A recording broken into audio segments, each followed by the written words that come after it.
The airstrikes are over, Maduro is in New York, and Washington has already moved on. But this crisis didn't end, it mutated. What began as a military operation in Caracas is now a naval confrontation in the North Atlantic, a border security emergency in Colombia, and a diplomatic fracture spreading across Latin America. And quietly, almost bureaucratically, it's becoming something far more dangerous. A direct confrontation between the United States and Russia over a single oil tanker. This is what escalation really looks like. Not a dramatic announcement, not a declaration of war, but a slow accumulation of decisions that turn enforcement into confrontation and pressure into precedent. And here's the part most people are missing. This is no longer about Maduro. It's about oil sanctions, maritime law, sovereignty, and whether the international system still has the ability to contain conflict or whether it's starting to break under the weight of power politics. If you want to understand where this is going and why it matters far beyond Venezuela, stay with me, because the next phase is already unfolding. What's happening here isn't chaos, it's structure. The United States announced a total blockade on Venezuelan oil, but what followed wasn't control, it was adaptation. Tankers didn't stop moving. They changed names, they changed flags, they turned off transponders. And the system adjusted faster than policymakers expected. This is the core problem. A blockade only works if the system you're trying to control still plays by the rules you enforce. But the modern energy system doesn't. It's fragmented, opaque, and increasingly designed to operate in the shadows. Dark fleets, spoofed locations, jurisdictions that don't cooperate, buyers willing to accept risk. So when Washington says this is about enforcement, what it's really testing is whether enforcement still functions in a world where sovereignty, shipping, finance, and power no longer align neatly. And that test doesn't just affect Venezuela. It exposes a vulnerability in the entire sanctions-based order. To understand why this was inevitable, we have to step back and look at how Venezuela's oil system reached this point.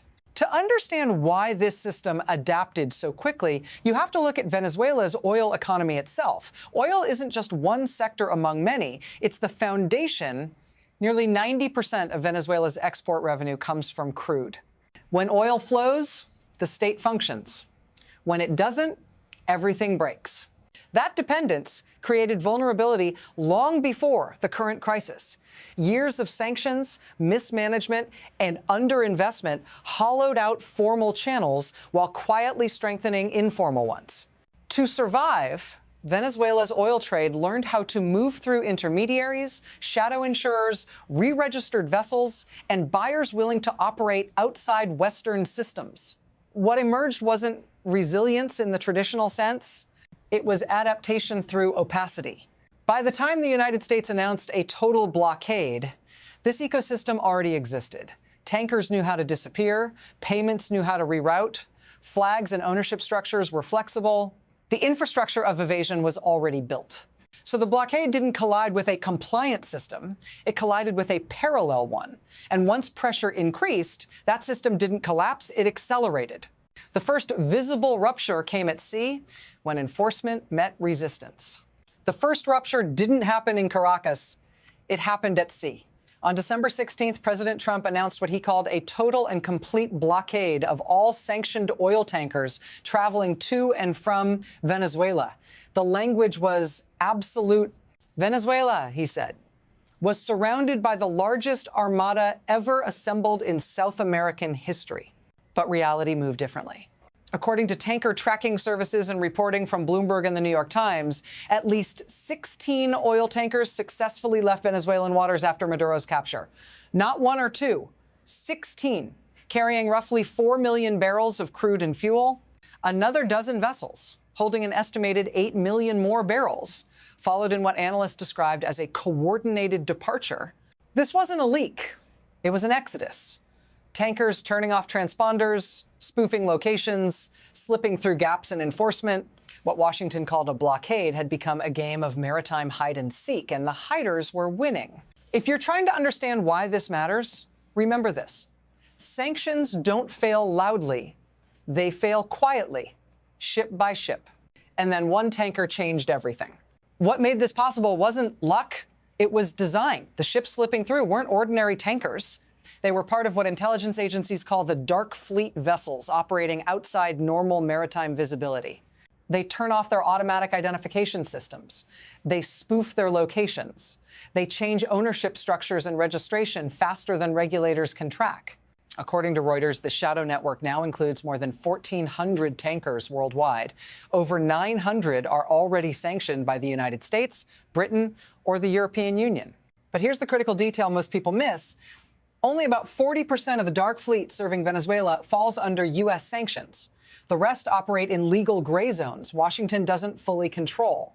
So when the administration says it's enforcing a complete blockade, what it's really doing is chasing a subset of vessels specifically built to avoid enforcement. That's why 2 successful seizures, the Skipper and the Centuries, required extraordinary force. Coast Guard boarding teams, Marine Special Operations units, helicopters launched from carriers. 2 seizures out of dozens of departures isn't control, it's friction. And friction doesn't stop a system designed to reroute pressure. That's when enforcement crossed into something far more dangerous. The turning point had a name, Marinera. Until recently, it was known as Bella 1, a very large crude carrier, a VLCC previously registered in Panama and sanctioned by the U.S. Treasury in 2024 for involvement in Iranian oil trading as U.S. Forces closed in. Its operators made a calculated move. They painted a Russian flag on the hull. They changed the ship's name. They re-registered it under Russian Maritime Authority. And Moscow made it official, recognizing the tanker as a Russian-flagged vessel operating under its protection. That distinction matters. Seizing a ship falsely claiming a flag is one thing. Seizing a ship recognized by a sovereign state is something else entirely. By the time the Marinera was tracked roughly 230 miles off Ireland's coast, U.S. assets were already in motion. Maritime patrol, aircraft, refueling tankers, special operations platforms. This wasn't symbolic monitoring. It was preparation. Then Russia responded. A submarine, surface escort vessels, confirmed by U.S. officials and reported by the Wall Street Journal. What began as sanctions enforcement had become a direct convergence of U.S. and Russian military forces. That's not a standoff. That's a miscalculation away from escalation. And the shockwaves didn't stop at sea. While governments maneuver and navies converge, this crisis doesn't stay abstract. It reaches people. And if you're watching this, it's worth pausing to understand what pressure like this actually does on the ground.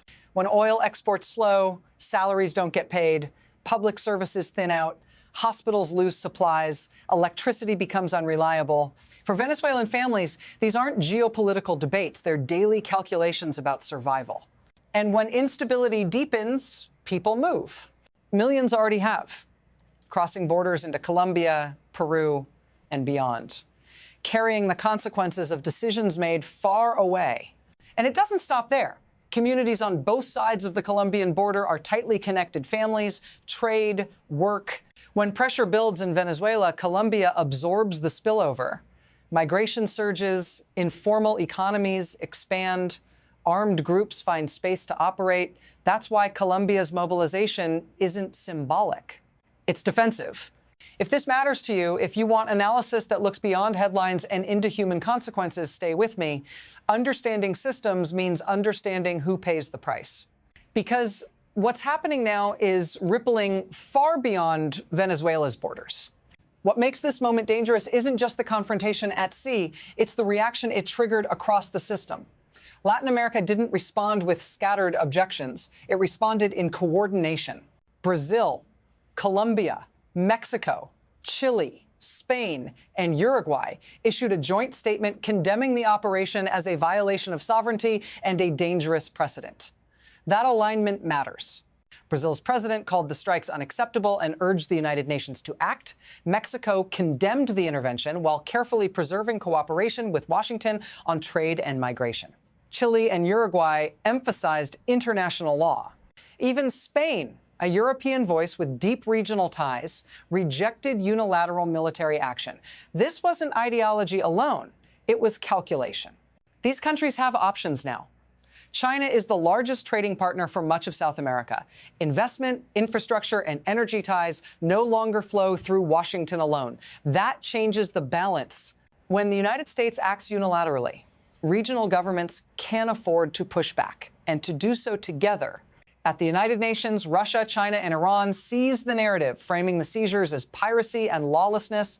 Predictable, yes, but effective. Because when rules are broken selectively, credibility erodes. And once credibility weakens, the system starts to shift. To see where this leads, we have to look forward, not backward. From here, three futures begin to emerge. The first is containment. The United States tightens enforcement carefully, avoids direct clashes with Russian escorts, and accepts partial leakage. Tankers still slip through, but pressure accumulates slowly. Venezuela's economy weakens without collapsing. Tensions cool, but the precedent remains. Sanctions are negotiable, not absolute. The second path is escalation. Washington seizes more vessels in international waters, pressures insurers, and imposes secondary sanctions on banks handling Venezuelan oil payments. Enforcement becomes more aggressive, and with every move, the risk rises. Russian naval protection turns interdictions into flashpoints, allies grow uneasy, trade partners hedge, the cost of pressure multiplies. The third future is fragmentation. Not dramatic, not announced. Countries adapt. Dark fleets expand. Payment systems reroute. Insurance pools shift. Energy trade increasingly bypasses U.S.-controlled channels. The blockade doesn't collapse. It becomes irrelevant. Power still exists, but leverage fades. None of these outcomes restores the old order. All of them weaken it in different ways. Because once rules are enforced selectively, they stop functioning as rules. They become tools. And tools invite countermeasures. The question isn't which scenario Washington prefers, it's which one the system rewards. And that brings us to the final lesson. The Venezuela operation was meant to be contained. Remove Maduro, control oil flows, move on. But containment failed not because of incompetence, but because the system itself has changed. Power still matters, but it no longer moves in straight lines. Pressure doesn't break systems anymore. It reshapes them. What this crisis reveals isn't just the limits of sanctions or the risks of naval enforcement. It reveals a deeper shift. The international order was built on the assumption that rules constrain power. But when powerful states bend those rules, they teach others to do the same. And once that lesson spreads, stability becomes harder to sustain. Somewhere in the North Atlantic, a Russian submarine escorts an oil tanker while U.S. naval assets watch. No shots fired, no headlines screaming war. Just calculation, precedent, and risk accumulating quietly. If you want to understand the world that's forming, not the one we're leaving behind, stay with me. Subscribe. Share this analysis with people who think geopolitics is about leaders, not systems. Because the most dangerous shifts don't announce themselves. They unfold while everyone's watching something else.